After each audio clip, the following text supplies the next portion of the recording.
Kalapatids, ito yung ating champion bird ng combine, yung first bird ko na naging champion dito sa New Zealand. Ayan, oh. Hard race yun pero malapit lang dahil masama yung weather, doon pa siya nanalo. So ayan yung pakpak nya.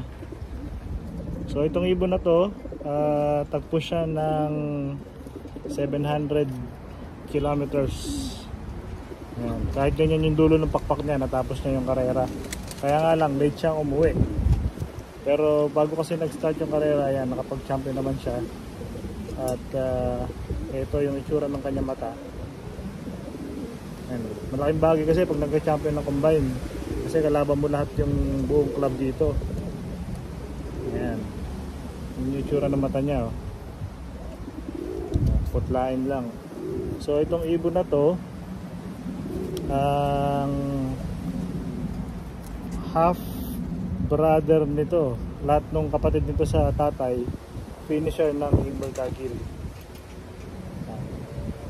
1,200 kilometers.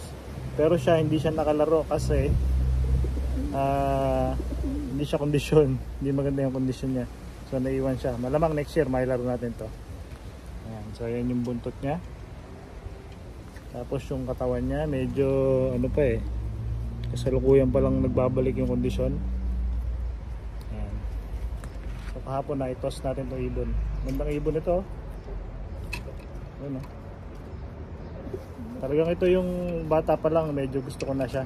Kasi gusto ko yung ano niya, characteristic. So napakagandang ibon. Pero malaki yung size niya.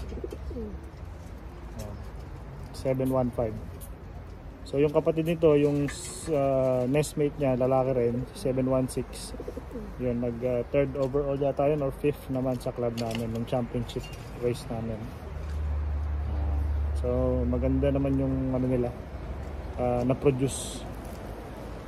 So, yung pakpak nila, tibay. So bali yung nanay niya ay full sibling naman nung aking 25th place nung 2022 sa Invercargill din, 1,243 kilometers. So malaki talaga expectation ko dito, kaya nga lang hindi siya nasali sa karera. So ayan, gandang ibon.